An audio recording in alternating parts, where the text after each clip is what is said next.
से शांत हूँ जिनके गुणों के गान में विवर्धमान महान जन विचरे। कहाँ तक हो गया था कल, है कुछ?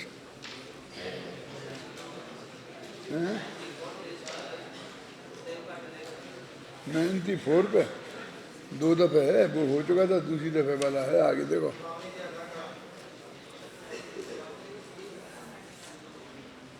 हाँ,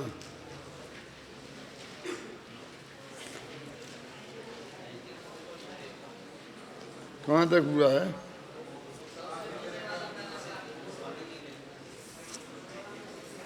स्वामी जी का पढ़ा था कि नहीं?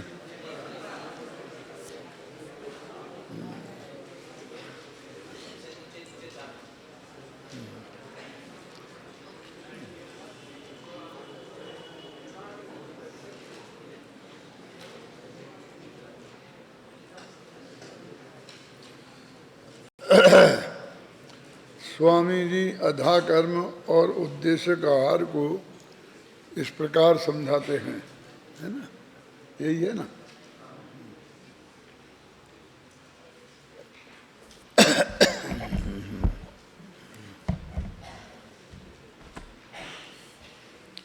साधु के कहने से साधु के लिए गृहस्थ यदि आहार आदि बनाता है, पानी भरकर लाता है, उसे उष्ण करता है, अनेक प्रकार की रसोई बनाता है, तो उसे उद्देश्यक आहार कहते हैं। यदि साधु को यह पता लग जाए कि किसी कारण से यह ज्ञात हो जाए कि यह आहार अमुक गृहस्थ द्वारा मेरे उद्देश्य से बनाया गया है और वह साधु उसे ग्रहण कर ले, तो साधु को उद्देश्यक आहार ग्रहण करने का महान दोष लगता है। इसी प्रकार साधु उपदेश द्वारा अथवा व्यक्तिगत कहकर अपने लिए आहार बनाने की प्रेरणा देता है, तो वह अधा कर्म दोष से दूषित है। देखो, अभी अपन पूरा पीछे से पढ़ते आए और अभी और 4 पेज आगे पढ़ेंगे। इसमें जो आचार्यों के जितने भी उद्धरण हैं, उन सब में ये बात है कि वो साधु का इन्वॉल्वमेंट हो किसी भी रूप में, प्रेरणा दे, ये करे, जो कुछ भी करे, डायरेक्ट इनडायरेक्ट, तो वो उसके लिए उद्देश्यक आहार है। और क्योंकि वो साधु का उद्देश्यक आहार का त्याग है। गृहस्थ ने साधु के उद्देश्य से बनाया है, तो वो गृहस्थ का दोष हुआ ना, गृहस्थ ने बनाया है। इसमें साधु का क्या दोष है? इसमें साधु का दोष नहीं है। यदि उसका ब्रंच मात्र भी इन्वॉल्वमेंट नहीं है, तो साधु का दोष नहीं है। श्वेतांबरों में इस तरह के आधार पर कि उसे मालूम पड़ जाए कि हमारे लिए बनाया है, तो भी वो उस उद्देश्य को मान लेंगे, और उसका दोष हमें न लग जाए तो वो जैन अजैन सबके यहाँ चले जाते हैं लेने के लिए। अब उसमें एक महादोष ये हो गया कि अजैन के यहाँ तो अनछने पानी का बना है, फिर वो जो शुद्ध गृहस्थ के लायक भी शुद्ध आहार नहीं रहा ना। और अभक्ष भक्षण, जैसे मान लो आलू जमीकंद खाते हैं और चीज़ें, तो वो भी चीज़ें बनी होंगी। अब वो भले ही वो ना लें, लेकिन बनी तो उसी में है ना। घर वो ही है, चम्मच का उपयोग हुआ होगा, तो उसकी अति में उधर मामला बिगड़ गया। और दिगंबरों में ये तकलीफ हो गई कि अब कोई उतना शुद्ध भोजन करता ही नहीं है जितना मुनिराज करते हैं, तो उनके उद्देश्य तो बनेगा ही, तो फिर भूखे ही रहना पड़ेगा। और जो गृहस्थ उतना शुद्ध भोजन करते हैं, जैसे अणुवृत्ति, अब वे आहार देने वाले नहीं लेने वाले हो गए, अब वे तो बनाते ही नहीं है। तो मेरे कहने का मतलब ये है अब तो जहां भी बनेगा उन्हीं के उद्देश्य से बनेगा ना। अब इन दोनों के बीच की संधि क्या है? गुरुदेव श्री के जितने भी कोटेशन हैं यहाँ भी दिए हैं अपन ने, और आगे आचार्यों के और जयचंद जी छावड़ा के और विजयेंद्र वर्णी के दिए हैं। उनमें एक बारीक अंतर है। जो अंतर है ना, वो इसमें स्पष्ट जो आचार्यों का कथन है वो ही सही दिखता है, क्योंकि उसमें ही चतुर्थ काल में भी संभव है। जब मुनिनाथ जंगल में रहते थे और जंगल से आते थे तो ये उनका इन्वॉल्वमेंट तो होने का सवाल ही नहीं था कि साहब उन्हें पता चल जाए किसी भी तरीके से जो ये बात है, तो ये पता चल जाए। अब आप नगर में बैठे हैं और आकर के लोग कहेंगे तो पता तो चलेगा ही ना। जंगल में बैठे हैं, भी आत्मा का ध्यान कर रहे हैं और उपदेश भी दे रहे, तो सामूहिक रूप से दे रहे, किसी से बातचीत नहीं करते हैं। कोई कदाचित प्रश्नोत्तर करे तो सामूहिक ही उत्तर देते हैं। तो एक कैसे पता लग जाएगा? हम जब बाहर करने जाएंगे 4 किलोमीटर दूर, 2 किलोमीटर दूर नगर में, तो वहाँ पर किसने हमारे लिए बनाया, किसने नहीं बनाया है। जो आदमी खड़ा होकर के हमें पड़काता हुआ मिलेगा, उसका यही अर्थ हो गया ना कि उसने बनाया है भोजन, वो मुनि के लायक आहार उसके घर में है ना। तो उससे नहीं है। जो कल अपन ने बात कही थी अंत में कि वो मुनि राजों के लिए बनाया है तो नहीं, पर्सनली हमारे लिए बनाया हो और उसमें हमारा इन्वॉल्वमेंट हो, ख्याल में आई ना, तो वो दोष लगेगा बस। अब गुरुदेव इसमें इतनी बात और कहते हैं जो श्वेतांबरों के मत में है और जो उसकी वजह से वो अजैनों के यहाँ से भी लाने लग गए। क्या देखो, पढ़ते हम गुरुदेव का भी पढ़ेंगे और आगे और भी पढ़ेंगे, फिर निष्कर्ष भी पढ़ेंगे। इसमें ये लगा ना, यदि साधु को यह पता लग जाए, किसी भी कारण से ज्ञात हो जाए। अब तुम रिसर्च करने जाओगे तो पता लग ही जाएगा है? लेकिन वो उनका ध्यान उधर है ही नहीं, उनको इससे मतलब ही नहीं है। वे तो आहार को जाएंगे, जो पड़ जाएगा वो नवदा भक्ति पूर्वक मिलेगा, वहाँ आहार ले लेंगे, ख्याल में नहीं ना। यह अमुक गृहस्थ द्वारा मेरे उद्देश्य से बनाया गया है और वह साधु उसे ग्रहण कर ले, तो साधु को उद्देश्य का आहार का ग्रहण करने का महान दोष लगता है। इसमें एक बात और है कि जो वे श्वेतांबर मुनि क्या करते हैं, एक घर से पूरा नहीं लेते थे। अभी की बात छोड़ दो, अभी की दिगंबरों को भी छोड़ दो और श्वेतांबरों को छोड़ दो। अभी तो क्या होता है वो बहुत, हमको उस बारे में कोई बात नहीं करना चाहते, लेकिन हमको वो संधि खोजनी है। तो हमें भी मुनि बनना है ना, आज नहीं तो कल, कल नहीं तो परसों। तो हम कैसे उस मर्यादा को निभाएंगे?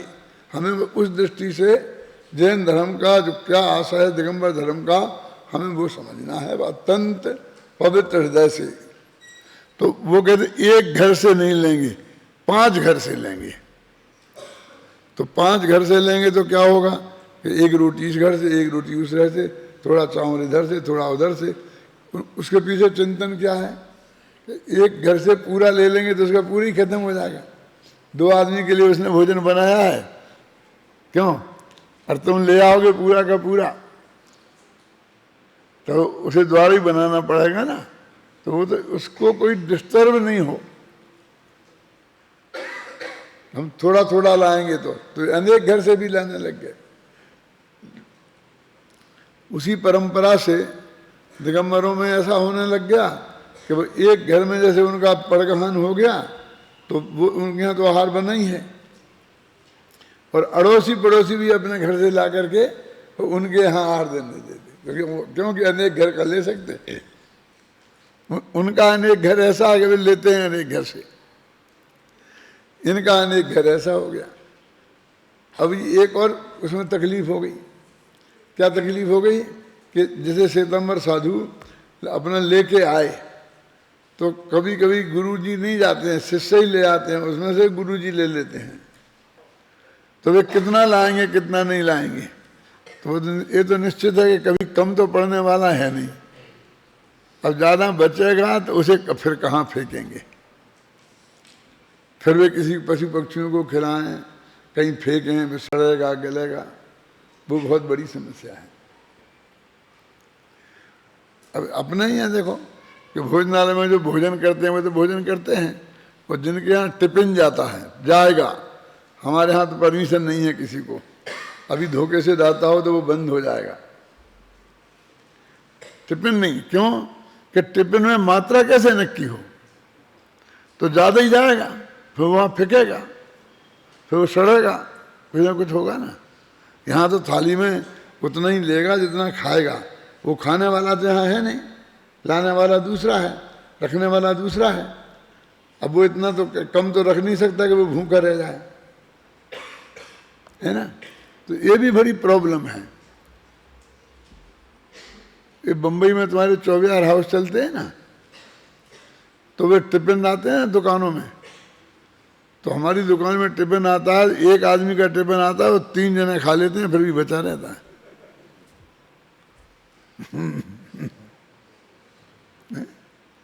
जहाँ एक ही खाने वाला होगा, इतने ज़्यादा खाने वाला भी हो सकता है, लेकिन अधिकांश का फिर बचता होगा, फेंकता होगा। अकेले फेंकने के सवाल अनाज की बर्बादी की समस्या नहीं है, वो आहार जहाँ वो सड़ता है, फिर जहाँ पड़ा रहता है वो सड़ता है, गलता है, गंदगी पैदा करता है। ये विद्यार्थियों के भी वहाँ पर जो विंग है, मैं तो कभी गया नहीं, जा भी नहीं सकता इस भवन में, क्योंकि जीना चढ़ता ही नहीं हूँ, लेकिन मैंने सुना है कि वो वहाँ सड़ता रहता है, पड़ा पड़ा। ये किसी दृष्टि से भी अच्छा नहीं है। वास्तव में तो गृहस्थ के घर आहार की जो विधि पूर्वक बैठ के खाना, बैठ के खड़े होके जो भी नियम है, गृहस्थ है ना वे, तो वे भी बैठ के खा। कोई बीमार है, अस्पताल में है, पलंग पे से उठ नहीं सकता है, तो उसका आना, वो जीना चढ़ नहीं सकता है, ऊपर भोजनालय है तो उसके लिए आना वो अलग बात है। वो घर वाले ही लाते हैं, वो जानते हैं कि कितना खाते हैं, तो उतना ही लाते हैं, और फिर और जरूरत होती तो दोबारा लाके परस देते हैं, समझ गए ना। तो वो व्यवस्था एक अलग बात है, लेकिन सहज भाव से ही, बिना ही मतलब के, और अपने घर में टिफिन मंगा के खाना ना, ये परंपरा अच्छी है। और श्वेतांबरों को तो अपन क्या कह सकते हैं, यदि वो अच्छी होती तो दिगंबर भी ऐसा करते, दिगंबर तो ऐसा करते नहीं हैं, ख्याल में है ना। लेकिन वो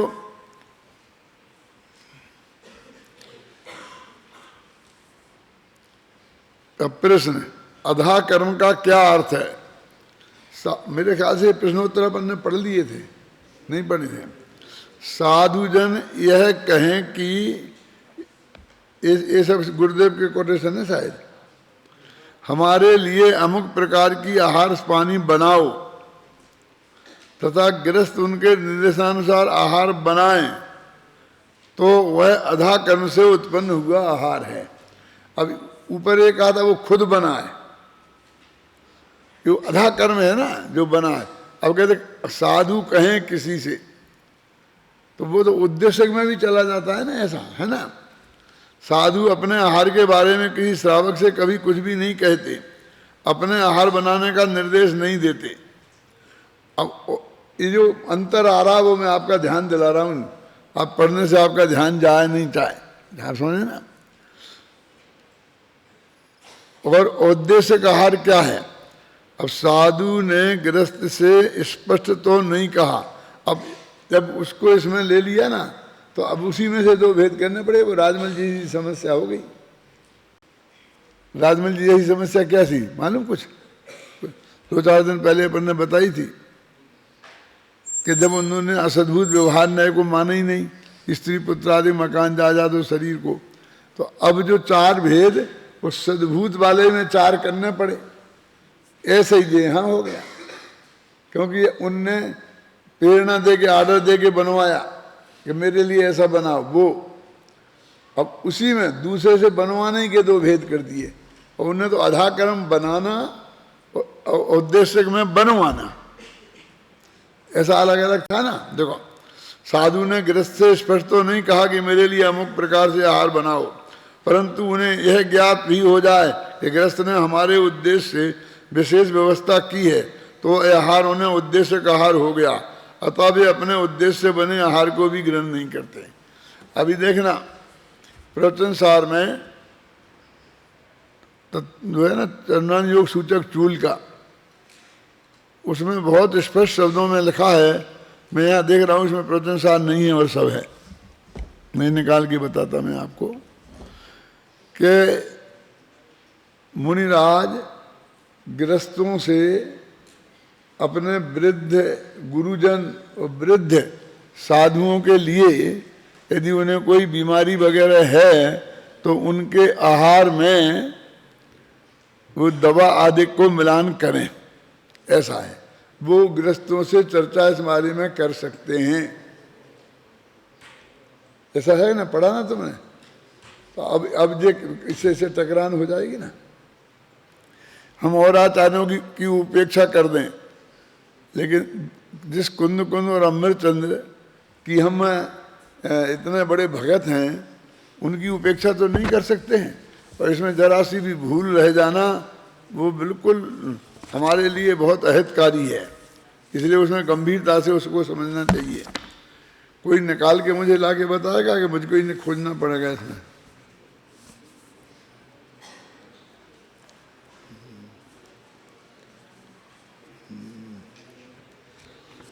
ये रमेश तुम निकाल सकते हो, तुम बता रहे हो ना कि ऐसा ऐसा इसमें लिखा है।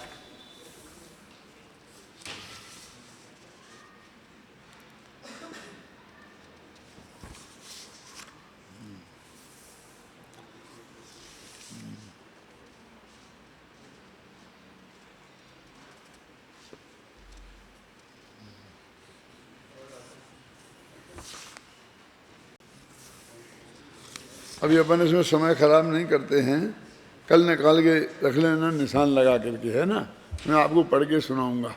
माने इसमें ऐसा स्पष्ट लिखा हुआ है कि वो अपने शिष्यों के, वो बीमार आदमी मुनि हों ये हों संघ में, तो वो गृहस्थों से चर्चा करें।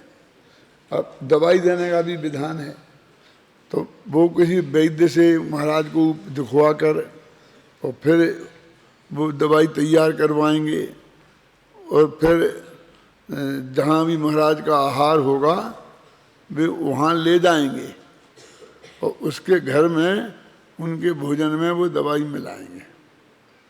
शुद्ध सात्विक काष्ठ औषधि, माने खनिज औषधि। 3 तरह की औषधि होती है। एक तो जैसे खनिज, खनिज बोलते हैं जैसे कि नमक है।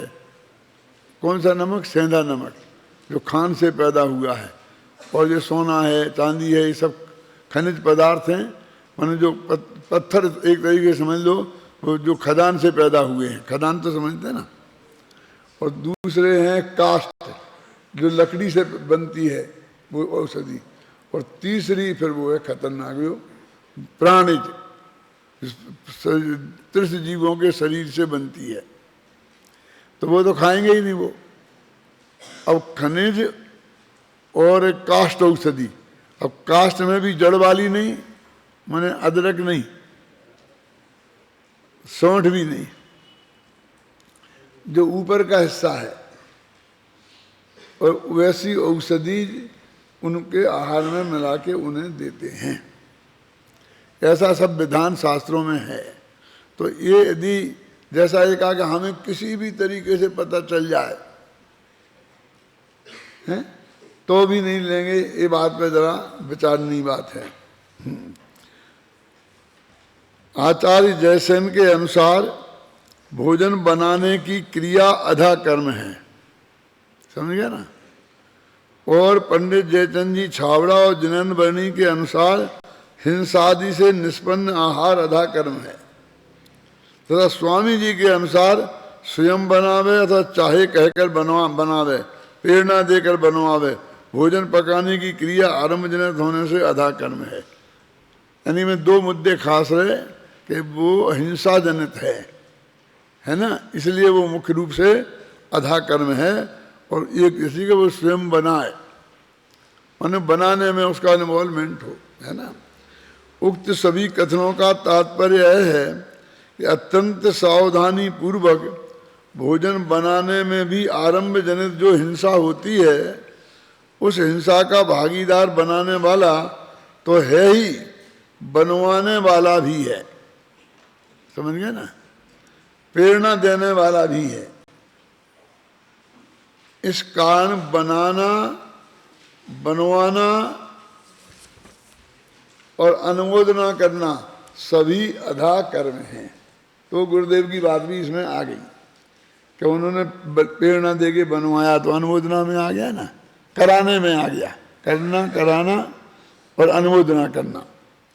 यही कारण है कि मुनिराज बनाने बनवाने की क्रिया प्रक्रिया में मन से, वचन से, काय से किसी भी रूप में प्रवृत्त नहीं होते, संलग्न नहीं होते। यही उनका अधा कर्म दोष से दूर रहना है। क्या? अब इसी प्रकार बसती, धर्मशाला आदि के निर्माण कार्यों में भी मुनिराजों को विरत रहना चाहिए। अपन यहाँ तक आ गए थे और ये बसती पे अपन ने बहुत विस्तार से चर्चा की थी ना। इसी के बीच में वो आ गया था क्या, संत निवास। उद्देश्य आहार के संदर्भ में तो सभी एक मत से कहते हैं कि पात्र के निमित्त से निर्मित भोजन ही उद्देश्य आहार है। तात्पर्य यह है कि साधुजन भोजन बनाने की प्रक्रिया से पूर्णतः असंपृक्त रहते हैं।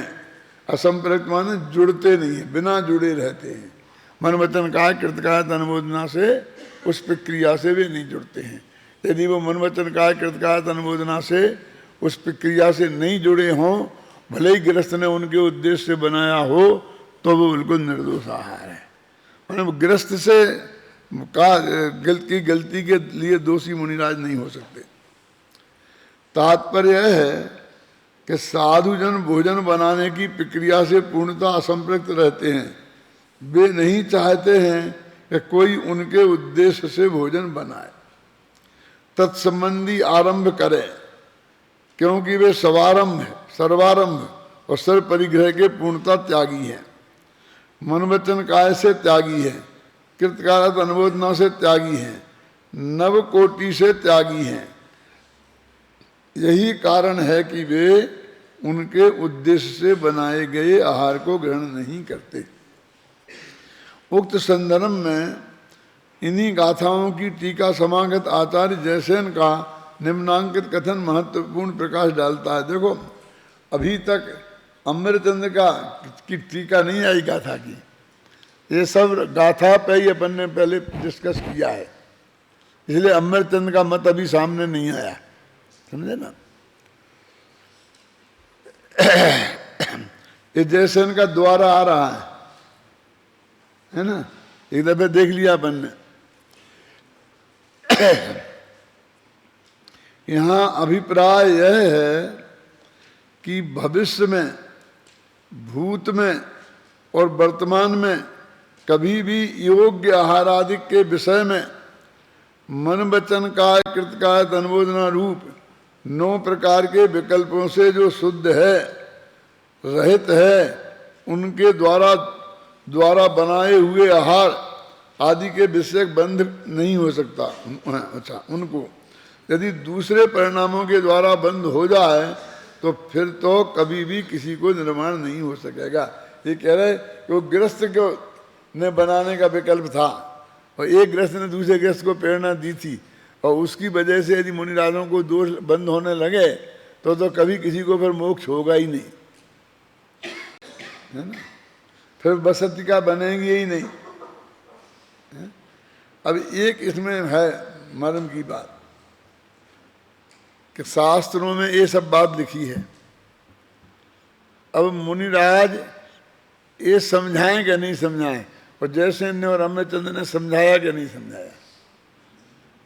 यानी जब स्वरूप आएगा तो वे प्रवचन में ये बात समझाएंगे, शास्त्र में भी लिखेंगे, लेकिन उसमें रंच मात्र भी उनका अपने लिए उद्देश्य नहीं होगा। लेकिन सारे जैनी आहार मुनिराजों को कैसा दिया जाना चाहिए, मुनिराज किस प्रकार का आहार लेते हैं, ये बात यदि प्रकरण से आए तो उनको बताना उनकी ड्यूटी है। इस भय से कि यदि मैं आहार दान की प्रक्रिया को समझाऊंगा तो मुझे आहार का वो दोष लग जाएगा, तो उनको उससे विरक्त भी नहीं होना चाहिए। और इस बहाने रोजीना आहार देने की विधि पे व्याख्यान करते रहना हर गांव-गांव में जाकर। क्या? क्योंकि हर गांव में 3 दिन ठहरते हैं, छोटे गांव में हैं, और 3 व्याख्यान होंगे। रात में तो बोलते नहीं हैं। क्यों? तो फिर बस वो यही समझाते रहेंगे कि आहार देना चाहिए, प्रेरणा देते रहेंगे, और ऐसा ऐसे लेते हैं मुनिराज, ऐसा नहीं करते, तो वो उद्देश्य हो ही जाएगा ना। लेकिन उन्होंने वो सामूहिक स्वरूप बताया, किसी से नहीं कहा कि तुम बनाना और मैं आऊँगा मुझे देना, तो वो बिल्कुल निर्दोष है ना। अब आते हैं, नव कोटि कम में शुद्धो पच्छा पुरदोय काले।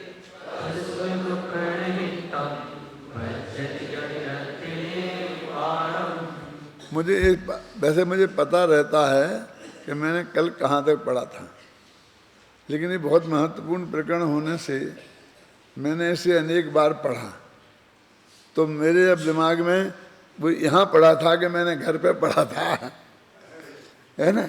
वो नहीं है तो वो पढ़ा हुआ लगता है, आप समझ गए ना।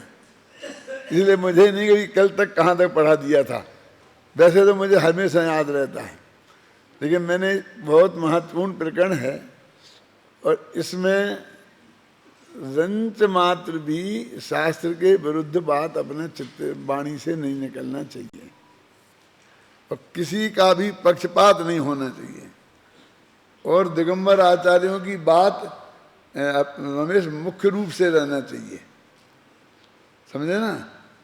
उस बात को हमें गंभीरता से समझना चाहिए, क्योंकि हम विद्वान लोग वो भी सब समझ सकते हैं सर, के नहीं समझ सकते हैं, फिर भी उनने प्रैक्टिकल नहीं किया ना। और वे मुनिराज तो प्रैक्टिकल करते हैं, खासकर अम्बेचंद्र जैसे मुनिराज हैं, जयसेन जैसे भी मुनिराज। अब जिनको हम आगम के सर्व संदर्भ में पूर्णतः प्रमाण मान रहे हैं, तो हम इस संदर्भ में उनको कैसे शिथिल मान सकते हैं, उसके आधार पर हमें कोई निर्णय करना चाहिए। त्रिकाल संबंधी कार्यों से मन वचन काय व कृत कारत अनुमोदना रूप नव कोटि से शुद्ध जीव भी दूसरों के सुख दुख के निमित्त से यदि बंधने लगें तो फिर किसी को भी मुक्ति संभव नहीं होगी। यानी दूसरे ने हमारे लिए बनाया इसलिए हम बन जाएंगे, हैं, तो फिर वही बात हो गई ना, गलती तो दूसरे ने की और बन गए हम। हमारा तो इन्वॉल्वमेंट नहीं है मन वचन काय कृतकार्य अनुमोदना से, है ना, तो भी नहीं है। अब आजकल तो इतना होने लग गया है, सारा देश चिल्ला चिल्ला के कह रहा है कि ये बिल्डिंग यहाँ ऐसा था, फला महाराज ने इसको तोड़ दिया, ख़त्म कर दिया और फिर बना दिया। यानी बच्चे बच्चे को मालूम है। क्यों? फिर दादा आप जाएं और पूछें तो वे कह देंगे नहीं मेरा क्या, गृहस्थ लोग कर रहे हैं, मेरे तो क्या है। तो इसमें वो जो भी वो यदि अपराध है तो वो तो है ही, और साथ में ये झूठ बोलने का भी अपराध हो गया है? क्या? और वे लोग जो दादा के लोग कह रहे कि महाराज की आज्ञा की इच्छा ऐसी है तो तुम दो, तो वे लोग भी महाअपराधी हो गए। क्यों? कि वो महाराज की तरफ से बोल रहे हैं। जैसे कोई प्रधानमंत्री का नाम लेवे कि उनने ऐसा कहा है और तुमसे काम करने के लिए कहे प्रधानमंत्री का नाम लेकर के, तो फिर क्या बोलो, है ना। और मान लो प्रधानमंत्री को मालूम पड़ जाए कि ये लोग मेरे नाम से ऐसा कर रहे हैं और फिर भी वे चुप रहें तो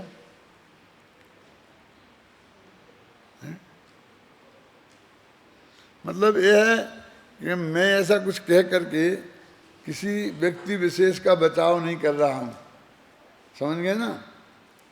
लेकिन इतना ज़्यादा भी नहीं खिंच जाना चाहिए कि जैसे फिर वो मुनि धर्म संभव ही ना रह जाए, जो पंचम काल के अंत तक जिसकी संभावना है ना, वो संभव ही ना रह जाए, ऐसा भी तो नहीं होना चाहिए। उसका क्या होगा शांति जी, जब एक ही परिवार ग्रस्त रहेगा और एक ही मुनि का रहेंगे और वे उन्हें आहार लेने जाएंगे, क्यों, तब उन्हें मालूम है एक ही है, देश में बचा ही नहीं है क्यों, और उसके यहाँ लेने गए तो क्या है फिर, उनने तो नहीं बनवाया, वे इन्वॉल्व नहीं है।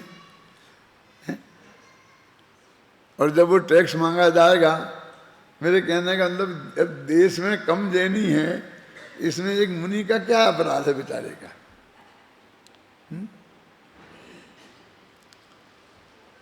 देखो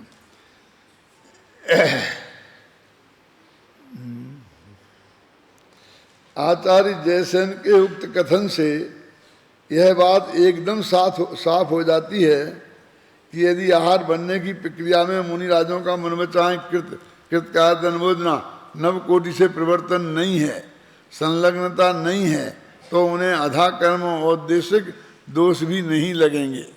किंतु यदि नव कोटियों में से एक भी कोटि टूटती है तो मुनिराज को दोष अवश्य लगेगा। दोनों तरफ की बात कह दी है।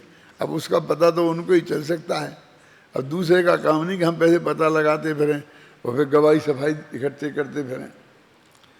आहार संबंधी अधा कर्म दोष और औद्देशिक दोष मुनिराजों के ओर से ही है, मुनिराज के लिए ही है, अतः इनसे बचने की पूरी जिम्मेदारी उनकी स्वयं की है।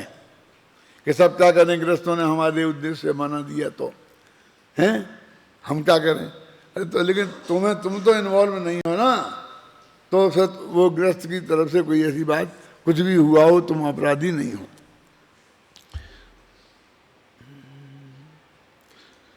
यद्यपि गृहस्थ द्वारा किए गए किसी भी कार्य की जिम्मेवारी मुनिराज की नहीं है, तथापि यदि मुनिराज की रंच मात्र भी सक्रियता उस ओर होती है तो वे उक्त दोषों से बच नहीं सकते। यह तो गाथाओं में उदाहरण के रूप में समागत अधा कर्म आहार और उद्देश्य आहार की सामान्य चर्चा हुई। गाथाओं का मूल प्रतिपाद्य तो कुछ और ही है, जिसे आगे स्पष्ट किया जा रहा है। ये भी हुआ था ना, नहीं हुआ था, चलो जो मैंने कहा था ना कि यहाँ पर प्रकरण क्या है, अप्रतिक्रमण, प्रतिक्रमण, प्रत्याख्यान, अप्रत्याख्यान, तो इसको उदाहरण से समझा रहे। अब वो उदाहरण दिया अपन ने, अभी तो वो अधा कर्म और उद्देश्य आहार का स्वरूप समझा है। अब उससे इसका किसी तरह मिलान होता है, उसकी चर्चा आप करते हैं। देखो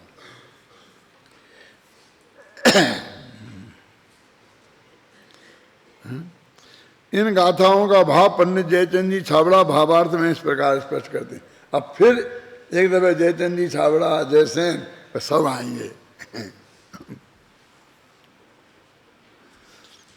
अभी आप यहाँ मुस्करा रहे हैं, जब लिखा होगा हमने तब उसमें कितनी कितनी दफे वो छांट के इसको अलग रखना, इसको अलग रखना, ये पहले स्पष्ट हो जाए, तब बाद में फिर इसे स्पष्ट करना। पहले आधा कर्म और उद्देश्य आहार का स्वरूप स्पष्ट हो जाए, फिर यहाँ से उदाहरण कैसे घटित होता है और उससे फिर क्या सिद्ध करना है अंत में दादा, कि आत्मा इनका अकर्ता है। वो आपको सिद्ध करना है। ये 8 पेज में पूरा मिलान दिमाग से पूरा पहले स्पष्ट होना, फिर आगे किस क्रम से क्या रखना, वो सब बहुत व्यवस्थित माइंड का काम है इसमें।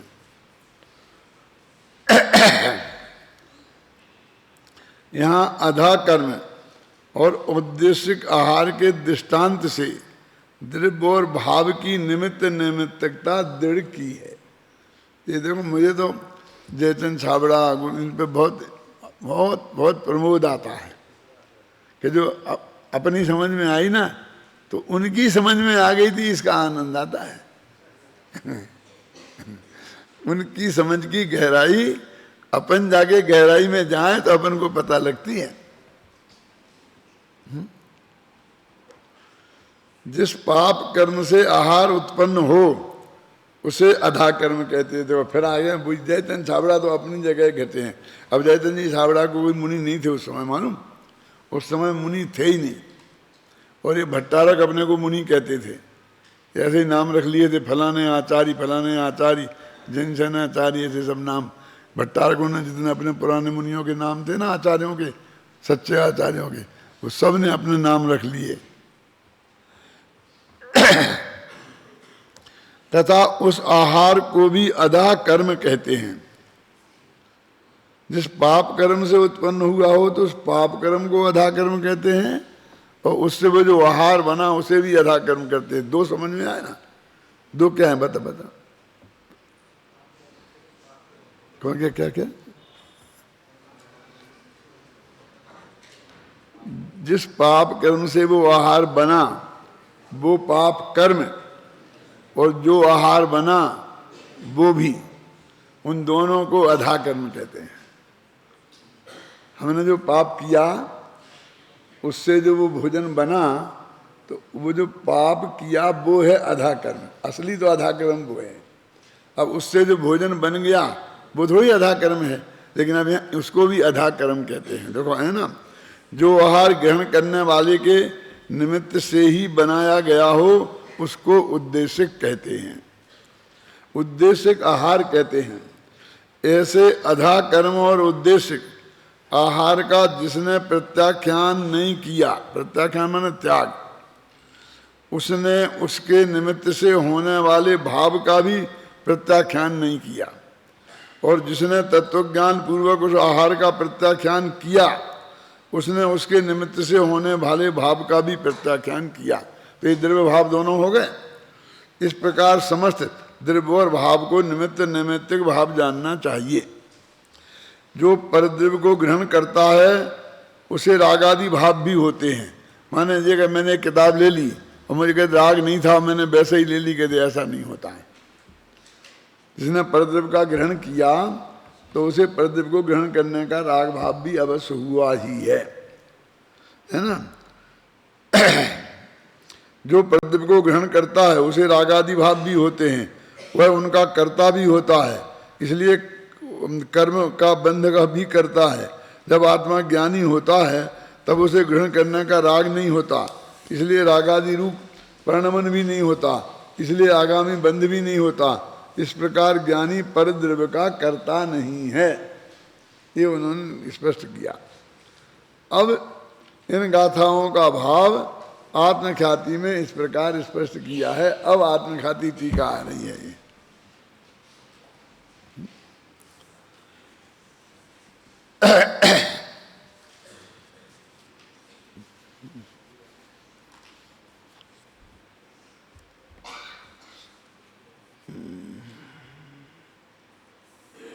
जिस प्रकार अधा कर्म और उद्देश्य से उत्पन्न निमित्तभूत आहारादि पुद्गल द्रव्य का प्रत्याख्यान न करता हुआ आत्मा माने मुनि नैमित्तिक भूत बंध साधक भाव का प्रत्याख्यान अर्थात त्याग नहीं करता, उसी प्रकार समस्त परद्रव्यों का प्रत्याख्यान न करता हुआ आत्मा उनके निमित्त से होने वाले भावों को भी नहीं त्यागता। वही कहते अपन ये कहे कि मैंने ये काम तो कर लिया है ना, लेकिन मेरे को भाव नहीं थे, तो ये बात बनने वाली नहीं है, क्योंकि ये कार्य उस भाव पूर्वक ही होते हैं। कोई कहे कि मैंने हिंसा की और भाव नहीं थे, झूठ बोला और भाव नहीं थे, है ना। तो अब इसमें तो कह सकते हैं कि बहुत सी हिंसा ऐसे होती रहती है। हमारे पेट में जीवाणु हैं, हमने कभी बाहर से आहार किया, वो उनके लिए प्रतिकूल पड़ा, तो मर जाएंगे। तो फिर हमारा उसमें क्या है? अब जीव तो मरे और उनका हमने त्याग नहीं किया, तो भाव है कि नहीं है? तो बोले कहते भैया जी आहार बनाने और उद्देश्य बनाने के संदर्भ में बात चल रही है, उसमें ऐसा नहीं हो सकता कि हमें आहार बनाने का राग नहीं हो और बराबर हमारे यहाँ घर में आहार बन जाए, फटाफट चूल्हा जल जाए अपने आप। नहीं, हमारे राग के, ये राग की आग पहले यहाँ जलती है, तब वो वहाँ जा कर के चूल्हा माने गैस का चूल्हा, जो भी चूल्हा आप जलाते हो वो जलता है। मानो पहले इंद्र विकल्प होता है ना, तब जलता है ना। तो वो ये कह रहे हैं, कोई ये कहे कि हमने भाव प्रत्याख्यान कर दिया और द्रव्य प्रत्याख्यान नहीं किया तो नहीं चलेगा। द्रव्य प्रत्याख्यान का और भाव प्रत्याख्यान का निमित्त नैमित्तिक संबंध है। इसका मतलब ये है कि जब एक का त्याग होगा तो दूसरे का त्याग होगा, माने दोनों का एक साथ त्याग होगा। अधा कर्म अर्थात पुद्गल द्रव्य के दोषों को आत्मा वस्तुता तो करता ही नहीं है। अब वो कहते परम शुद्ध निश्चय ऐसे कि वो आत्मा त्रिकाली ध्रुव है और वो तो कुछ करता ही नहीं है, कि वस्तुता तो करता ही नहीं है। जिस हमने भोजन बनाया ना, जिस गुरुदेव फरमाते थे ना, बाई ने रोटी बनाई ये गलत है। बाई रोटी बना ही नहीं सकती, बनाती नहीं है, क्योंकि वे दो द्रव्य हैं। बेलन अलग है और रोटी अलग है और बाई अलग है। न बाई ने बेलन चलाया न बेलन से रोटी बनी।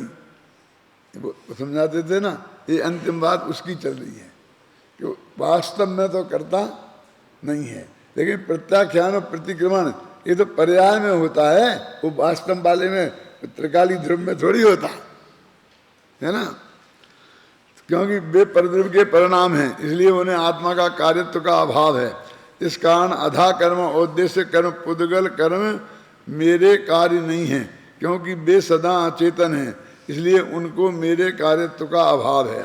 इस प्रकार तत्व ज्ञान पूर्वक निमित्त भूत पुद्गल द्रव्य का प्रत्याख्यान करता हुआ आत्मा माने मुनि जिस प्रकार नैमित्तिक भूत बंध साधक भाव का प्रत्याख्यान करता है, उसी प्रकार समस्त प्रद्रव्य का प्रत्याख्यान करता हुआ आत्मा उनके निमित्त से होने वाले भावों का भी प्रत्याख्यान करता है। इस प्रकार द्रव्य और भाव को निमित्त नैमित्तिक बना है।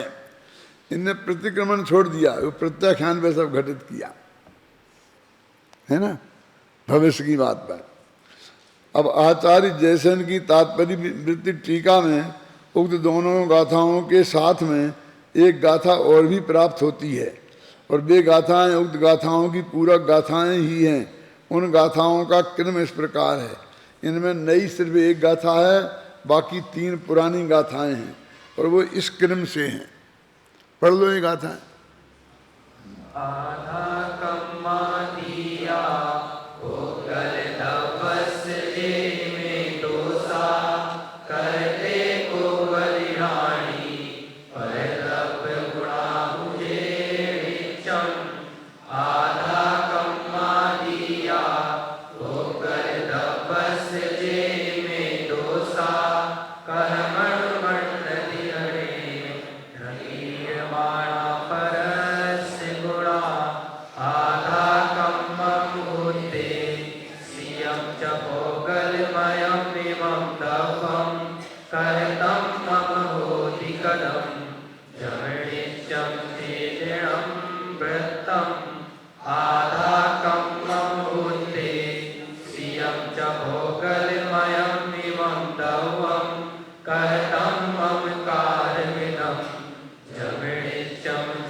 इनकी एक गाथा बड़ी है, 3 तो पुरानी है।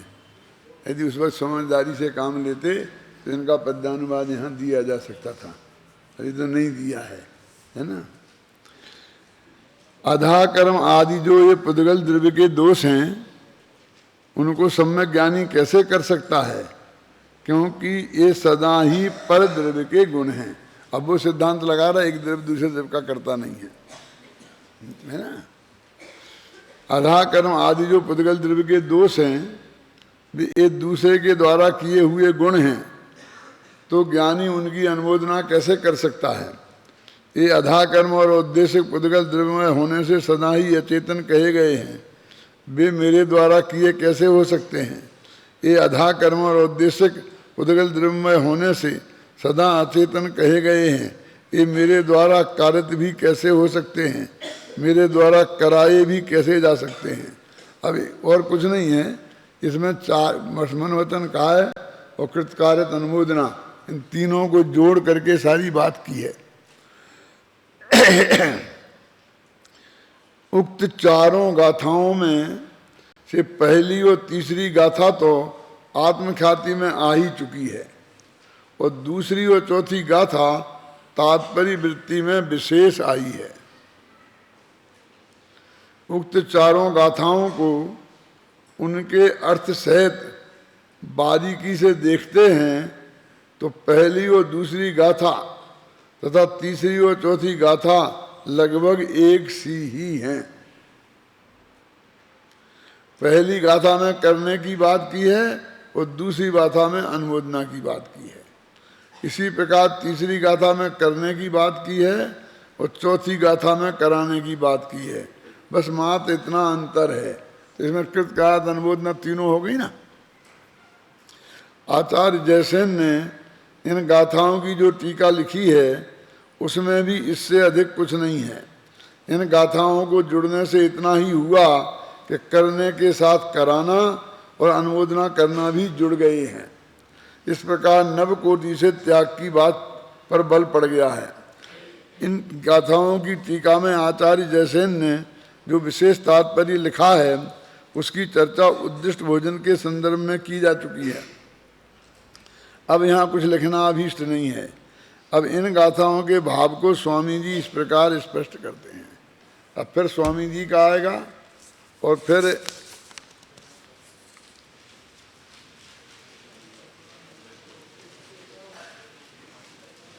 गुरुदेव का भी आएगा और फिर आगे अपन पढ़ेंगे अपना निष्कर्ष। देखो स्वामी जी का है ना, ये स्वामी जी का ही आया ना। यहाँ औद्देशिक व अधा कर्म को का तो दृष्टांत मात्र दिया है। देखो अभी गुरुदेव ने भी वो बात पकड़ी ना कि ये तो वैसे ही आ गए दृष्टांत के रूप से। अब हमारा दुर्भाग्य था कि हम दोनों को समझते नहीं थे, तो इतनी मेहनत हमको इस बात के लिए करनी पड़ी कि उनका स्वरूप समझें। उद्देश्य का आहार की बात तो किसी ने सुनी भी है। अधा कर्म तो लोगों को बिल्कुल अटपटा लगता है। उद्देश्य का आहार के त्यागी होते हैं मुनिराज, इतना समझते हैं ना। वस्तुतः सिद्धांत तो यह है कि समस्त परद्रव्य, देखो जिसमें देवशास गुरु जैसे परम पूज्य निमित्त भी सम्मिलित हैं, उन सबके लक्ष्य को छोड़ता हुआ साधक उनके निमित्त से हुए राग को भी छोड़ता है। उस साधक का ज्ञान अत्यंत स्थिर हो जाता है। बस इसी का नाम प्रत्याख्यान है। तो स्थिर हुआ ज्ञान ही त्याग आ गया ना।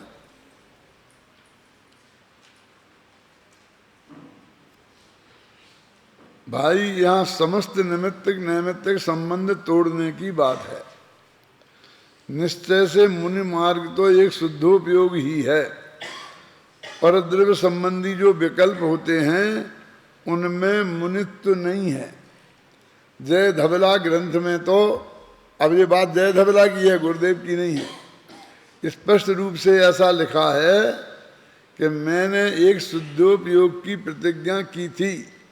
ये प्रवचन सार की 79वीं गाथा, परंतु मैं उसमें नहीं रह सका तथा यह क्षय काय के जीवों की दया का विकल्प हुआ, मारने का नहीं, निर्दोष आहार लेने का विकल्प हुआ। इससे मेरी वह प्रतिज्ञा टूट गई। कौन सी है? शुद्धोपयोग की। इसके प्रत्याख्यान भंग हुआ, क्योंकि पर की ओर अपने मन का झुकाव होना विकार है और दोष है। एक स्वद्रव्य की ओर का झुकाव होना ही निर्विकार है। 79वीं गाथा में भी लिखा है ना कि तूने शुद्धोपयोग की प्रतिज्ञा की थी और तू अब शुभ भाव रूपी क्या है अभिसार का, कौन सी अभिसार का, धूर्त अभिसार का के चक्कर में पड़ गया है। और शुभ भाव कौन? गुरुदेव की भाषा में जैने तीर्थंकर गोत्र बना है, जिससे वो कौन भगवान के ओर का लक्ष्य, अरंत सिद्ध के ओर की भक्ति का भाव भक्ति का भाव तो दूर है, लक्ष्य वहां गया। उसको धूर्त अभिसार का कहा था, है ना, कहाँ पढ़ रहे थे अपन, धबला की। देखो मुनिराज को निर्दोष आहार लेने का विकल्प आता है, इससे उनका मुनित्व में कोई बाधा नहीं है, मुनित्व खंडित नहीं होता। लेकिन वो बढ़िया चीज है, ऐसी कोई बात नहीं है, इससे मुनिपना नहीं जाता। किंतु यदि इन्हें अधकर्मी, उद्देश्य आदि दोष पूर्वक आहार लेने का विकल्प आवे तो मुनिपना नहीं रहता। आहार का विकल्प तो आया। देखो इस बात को जरा समझो अपने गृहस्थों के संदर्भ में, तो आपको अच्छी तरह समझ में आएगा।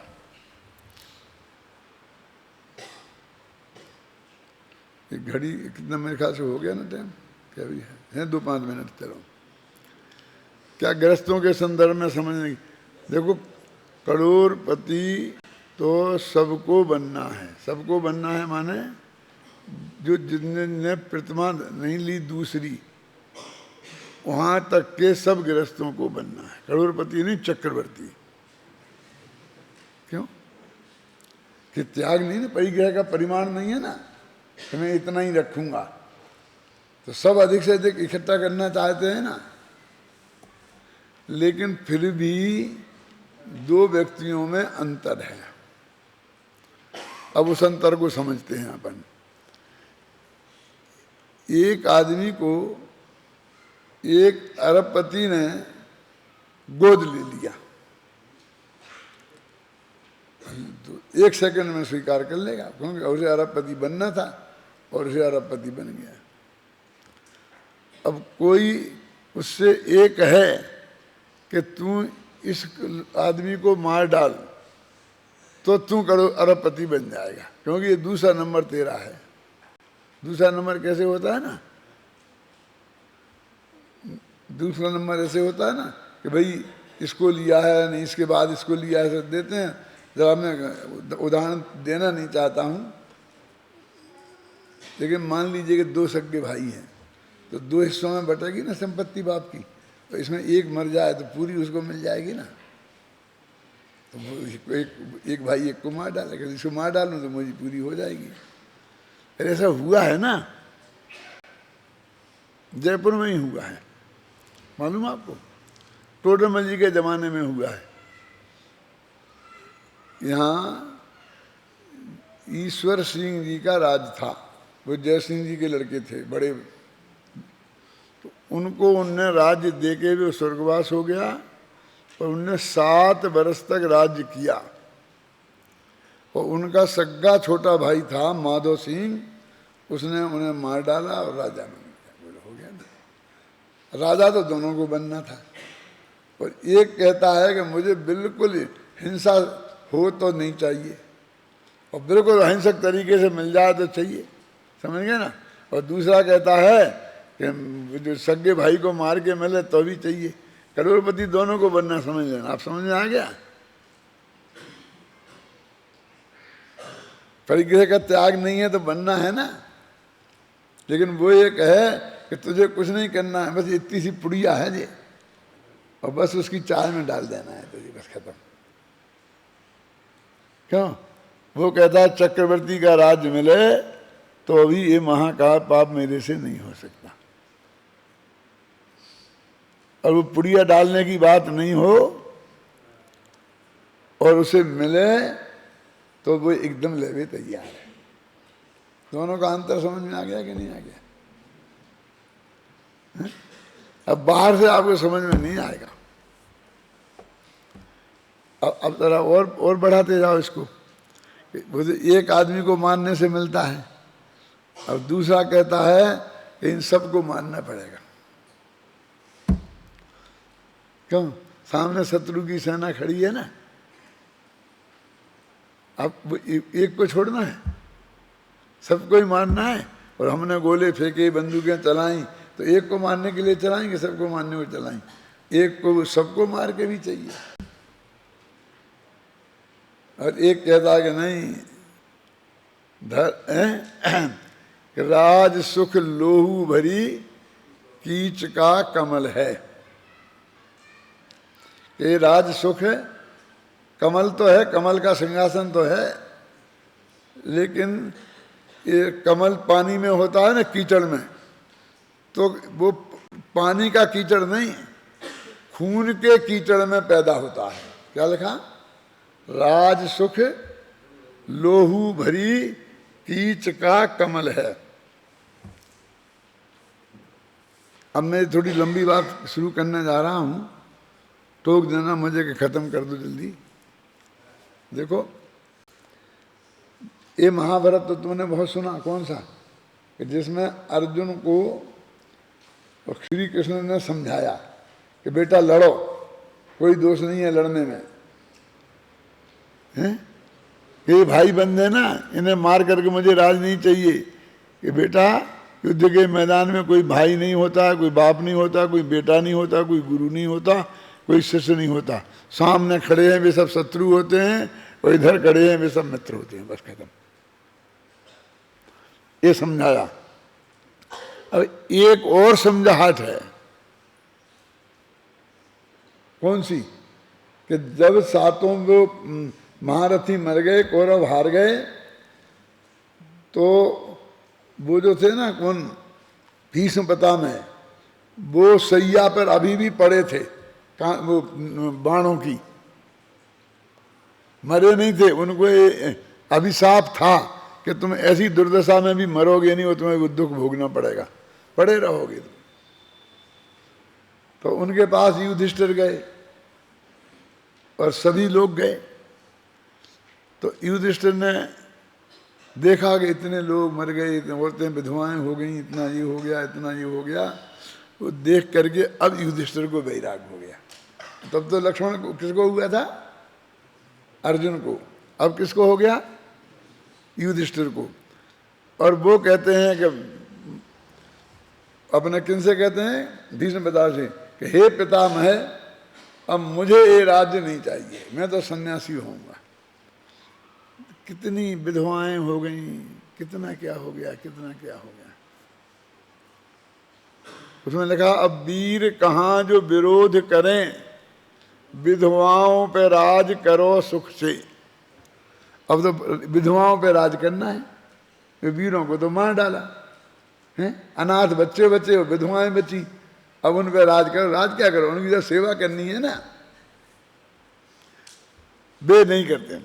तो ये कहानी दिनकर ने लिखी है। नाम सुना कभी? दिनकर का तो सुना होगा, लेकिन कहाँ लिखी है कहानी? एक कुरुक्षेत्र नाम का खंड काव्य है। क्या नाम? कुरुक्षेत्र, उसमें लिखी है।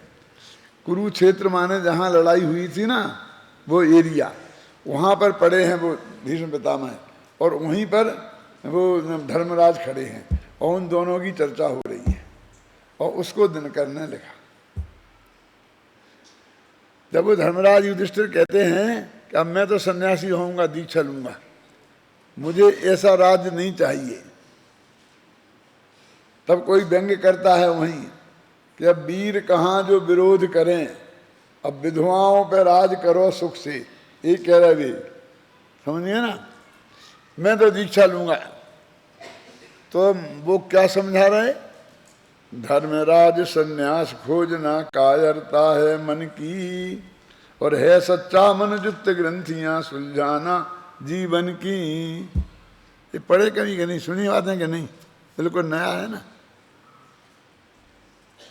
पढ़ते ही कहाँ हो तुम लोग? क्या है? कुरुक्षेत्र का नाम ही नहीं सुना होगा क्या? धर्मराज सन्यास खोजना कायरता है मन की। ये मन की कायरता है सन्यास खोजना, साधु होना क्या है? मन की कायरता। और है सच्चा मन जुक्त, मानवता क्या है? सच्ची। ग्रंथियां सुलझाना जीवन की, जीवन में जो गांठें आती हैं ना, प्रॉब्लम्स, समस्याएं, उनको सुलझाना, ये है मनुष्यत्व। तो मतलब अब तुमने ये विधवाएं बना दी ना लाखों, और लाखों अनाथ बच्चे पैदा कर दे, अब भागोगे कहाँ? ये भागना संन्यास दुनिया वे कहते मालूम क्या? ये कहते हैं कि महावीर और बुद्ध पे ये आरोप लगाते हैं कि ये अपनी समस्याएं नहीं सुलझा पाए दुनिया की, तो पलायनवादी हो गए, भाग गए। ये पलायनवाद का आरोप लगता है। अब तुम कहाँ भाग के जाओगे धर्मराज से? वो कह रहा है कौन? उस सैया पे पड़े हुए बुढ़े, पितामह, बाप के बाप, बाप के बाप को बोलते हैं ना पितामह, तो बुढ़े ही हो गए ना। क्या भाग के कहाँ जाओगे? ये विधवाएं तो तुमने बनाई हैं, अब इनकी प्रॉब्लम को कौन हल करेगा? ये अनाथ बच्चे, इनको कौन पालेगा? अब तुम कैसे भाग सकते हो? वहां अर्जुन से ये कहा था मार बेटा, और दूसरा कह रहा है कि अब जो हालत हो गई है, अब इनकी समस्याओं को समाधान करना तुम्हारी ड्यूटी है। अब तुम सन्यास कैसे ले सकते हो? फिर बहुत लंबी है, करीब 100-150 पेज की होगी, मैं सब तो सुना नहीं सकता हूं आपको। तो वो ये कहते हैं यहाँ तो कि भाई इन विकल्पों में ये विकल्प ही, हम तो परद्रव्य में कुछ करते नहीं हैं, लेकिन ये सारे विकल्प भी उस क्रिया के साथ ही होते हैं। जैसे कि मान लो भारत को आजाद हमने अंग्रेजों ने छुड़ा लिया, सब नेताओं ने खूब खूब जेल में काट काट के जैसे भी किया, और वे जैसा भी भारत दे गए, 2 टुकड़े कर गए, 3 टुकड़े कर गए, क्यों? हिंदुस्तान पाकिस्तान, और खूब दंगे मंगे, खाने को नहीं था, पहनने को कपड़े नहीं थे, तुम्हें क्या पता, हमने देखा है वो। और हमारे बराबर कोई यहाँ होंगे तो उनने भी देखा होगा। कहाँ छाबड़ा जी, सन 47 की क्या हालत थी, कुछ याद है? अनाज नहीं मिलता था खाने को, पहनने को कपड़े नहीं मिलते थे, समझ नहीं ना? ऐसे कपड़े मिलते थे लाइसेंस पर कि अपन लेने जाओ कि हमको एक कुर्ते का दे दो कपड़ा, तो वो कहते कि नहीं, ये धोती तो मुफ्त में साथ में लेनी पड़ेगी इस भाव में। वो जो रद्दी सद्दी जो काम होता था वो भी तुम्हें टिकाते थे, और बहुत कम कपड़े नहीं हुए जाते, चलता क्यों? अब पूरा तोड़ दिया, अब हम सन्यास लेंगे, हमें नहीं करना। अब काय का सन्यास लोगे? अब तो बनाओ, अब तो बन जाने दो ना। मेरे पास कुछ लोग आए कि नहीं साहब उसका विरोध करना चाहिए। काय का विरोध करना चाहिए? जो ये तोड़ दिया ना उसका। मैंने कहा बेटा अब बन जाने दो टूट तो गया ही है, ये टूटा गया है, और तुमने विरोध किया, स्टिल ऑर्डर ले आए तो बनेगा और नहीं। अब वो ऐसा तो हो नहीं सकता वो बन जाए दोबारा जो टूट गया। अंतर समझ में आएगा मैं क्या कह रहा हूं? अब वे तो भग गए अंग्रेज, अब तुम इसको संभालो, अब तुम्हारी ड्यूटी है, असली लड़ाई तो अब शुरू होगी। तो ऐसे ही कहते हैं कि वो परद्रव्य में तो मैं कुछ करता ही नहीं हूं, उसका तो विकल्प आया तो ही हमने प्रतिज्ञा भंग की, ऐसे कह रहे हैं ना, इसमें पढ़ रहे अपन। कहाँ था?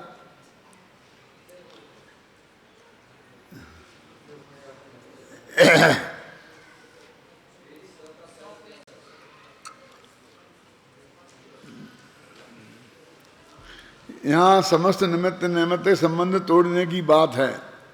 निश्चय से मुक्ति मार्ग में एक शुद्धोपयोगी, ये पढ़ा था ना, परद्रव्य संबंधी जो विकल्प होते हैं उनमें मुनित्व नहीं है। जय धवला ग्रंथ में तो स्पष्ट रूप से ऐसा लिखा है कि मैंने एक शुद्धोपयोग की प्रतिज्ञा की थी, परंतु मैं उसमें नहीं रह सका, तथा यह 6 काय के जीवों की दया का विकल्प हुआ है, निर्दोष आहार लेने का विकल्प हुआ है, इससे मेरी वह प्रतिज्ञा टूट गई।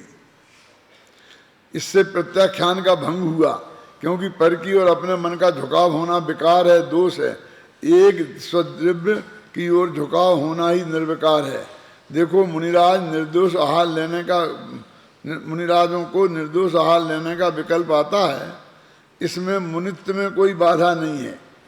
माने उनका 6वां गुण स्थान तो हुआ लेकिन नीचे नहीं गिरे, इसमें मुनिपना नहीं जाता, किंतु इन्हें अधाकर्मी और उद्देश्य का आदि दोषयुक्त आहार लेने का विकल्प आवे तो मुनिपना नहीं रहता। वे कर तो कहाँ सकते हैं, वो तो परद्रव्य की क्रिया है। यदि पाप का उदय हो तो मिलेगा ही नहीं। ये कितने ही लोगों से कहें कि तुम बनाओ मेरे लिए आहार, क्यों? तो लोग बना ही देंगे, उन्हीं के लिए आहार, गारंटी है।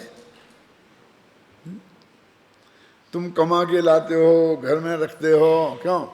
और तुम अपने ही घर में कहो कि हमें ये खाना है, बन जाएगा? क्यों चाहता, बन जाएगा? तुम्हें पता नहीं है, तुमको घी नहीं खाना चाहिए, तुमको ये नहीं खाना चाहिए, उपदेश मिलेगा? तो तुम्हारे घर में तुम्हारी पत्नी तुम्हारी नहीं बना नहीं दे सकती है, तो महाराज को कौन दे देगा? पुण्य का उदय होगा तो 50 देंगे, और पाप का उदय होगा तो घर में भी नहीं मिलेगा। कहाँ साबरा जी मिल जाता है आपको?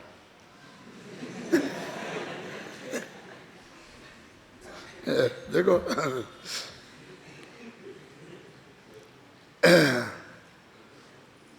यहाँ तो यह कहते हैं कि मुनिराज के सभी परद्रव्यों के ओर का झुकाव छूट जाता है। आहार का, विहार का, देवशास्त्र गुरु के भक्ति के भाव का झुकाव छोड़कर एक स्वद्रव्य में आना और उसी में स्थिर रहना ही मुनिराजों का मुख्य धर्म है। यही वास्तविक मुनि दशा है। धन्य है ऐसी मुनि दशा। यदि ऐसा है तो उन्हें प्रतिक्रमण और प्रत्याख्यान करना चाहिए या नहीं? हो गया? चलो कल